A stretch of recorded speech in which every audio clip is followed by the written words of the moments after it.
Okay, Assalamualaikum warahmatullahi wabarakatuh. Saya Pengetua SMK Mahang, mewakili warga SMK Mahang mengucapkan ribuan terima kasih atas award yang kami terima atas inovasi anak-anak murid kami, dan insyaAllah kami mohon pihak KHDP untuk panjangkan lagi saluran inovasi ini kepada peringkat lebih tinggi. Terima kasih. Hai, saya Krisi Batini, sumbangan daripada KHDP Skill Center.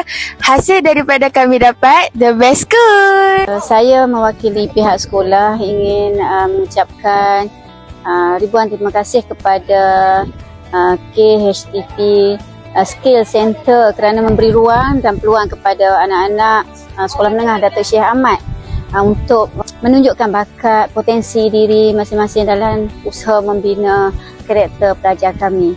Okey, dan saya juga berbanggalah kepada anak-anak didik Tok Syekh ini yang telah menunjukkan prestasi yang cemerlang yang membolehkan mereka dinobatkan sebagai peserta terbaik bagi mewakili negeri Perlis